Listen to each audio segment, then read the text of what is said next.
الحمدللہ رب العالمین والصلاة والسلام على سید المرسلین وعلى آلہ وصحبہ اجمعین اما بعد فاعوذ باللہ من الشیطان الرجیم بسم اللہ الرحمن الرحیم ولا تهنوا ولا تحزنوا وانتم الأعلون ان کنتم مؤمنین.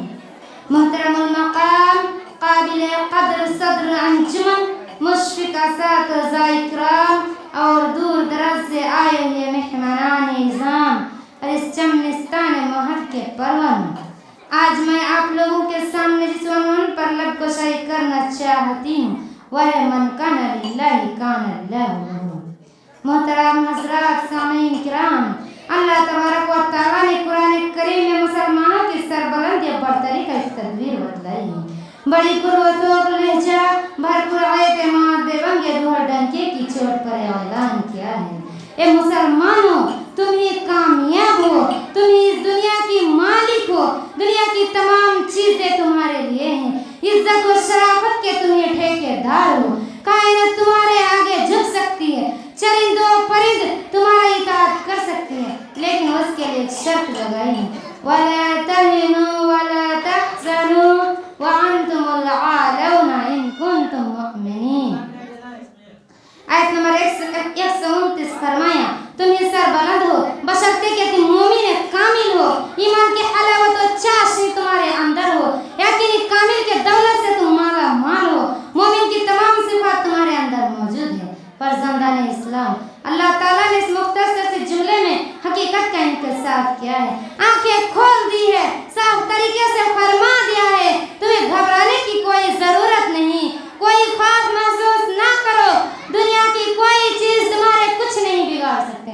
شیر تم سے ڈر سکتے ہیں، چیتے تم سے کپا سکتے ہیں، دنیا کے بڑے سے بڑی چیز تمہارے غلام بن سکتی ہے، لیکن اس کے لیے ایک شرط لگایا ہے: اگر ایمان و یقین کے بعد باہر نے تمہارے قلوب میں گلشن پیدا کر دیا ہے، ایمانی صفات دینی خصوصیت کے تم حامل ہو. لیکن دوستو، آج کا انسان تو چاہتا ہے کہ دنیا اس کے آگے جھک جائے اور جس چیز کو چھایا سونا بن جائے، 10 کے مقابلے میں اکیلا کافی رہے، اس کی عزت و شرافت کا دنیا سلام کرے، ہر تمنا پوری، ہر کوشش کے بڑھ کر استقبال کرے. لیکن وہ بھول جاتا ہے کہ اس کو یہ مقام اس وقت حاصل ہو سکتی ہے جب وہ خدا کی غلامی کرے، رنگ و خون کی بوتوں کو پاش کر کے ایک حقیقی فرما کا پرستار ہو، چڑھتے سورج کی پوجا چھوڑ کر کے مسجد حقیقی کی بارگاہ میں سجدہ ریز ہو. اس کا یہ مقام تبھی حاصل ہو سکتی ہے جب اس کا ہر چیز اللہ کی ہو جائے. کسی عارف باللہ نے سچ کہا ہے: من کان للہ کان اللہ لہ. حضرات، آج مسلمانوں کی حالت یہ ہو گئی ہے جو ایمان سے کوس دور حقیقی کے معرفت کا اس کے پاس کوئی نام و نشان نہیں، نہ اس کا کوئی مقام ہے، نہ منصب اور ٹھکانہ. وہ در در کی ٹھوکریں کھاتا پھر رہا ہے. کل جو تمام دنیا میں حکومت کرتا تھا آج غلام بنا ہوا ہے. کل جو سمندروں میں گھوڑے ڈال دیتا تھا آج خود پانی سے ڈرتا ہے. کل جو ہواؤں کے رخ موڑ دیتا تھا آج ہواؤں کے تھپڑے اس کے رخ کو جھلسا دیتے ہیں. کل جو آگ سے صحیح سلامت نکل جایا کرتا تھا آج اس کی حالات یہ ہو گئی ہے جو ایک ہی چنگاری اس کی پوری وجود کو خاکستار کر دیتے ہیں. کل جو حاکم تھا جو محکوم ہے، کل جو آقا تھا جو غلام ہے. حقیقت یہ ہے کہ فلکت و نقبت نے اسے گھیر لیا ہے، پریشانیاں زبو حالی اس کی قسمت بن گئی ہے، اس کا ایمان شعلہ شرد پڑ چکا ہے. مولانا حالی نے درد بھرے انداز میں اس کا رونا دیا ہے: گھٹا سر پہ اتبار کی چھا رہی ہے، گھٹا سر پہ اتبار کی چھا رہی ہے، فلاکت سما اپنا دکھلا رہی ہے، نوسط پسو پیش منڈلا رہی ہے، چپ و راست سے اے صدا آ رہی ہے کہ کل کون تھے آج کیا ہو گئے تم، ابھی جاگتے تھے ابھی سو گئے تم. حاضرین کرام، یہ حقیقت روز روشن کی طرف آیا ہے کہ آج ہمیں اپنے ایمان کا پاسا لحاظ نہیں رہا، ہم صرف نام کے مسلمان رہ گئے ہیں، مسلمان کے صفات تک باقی نہیں رہی، وہ جوش و ہمت، جذبہ و اطاعت، اخلاص للہ تک نہیں.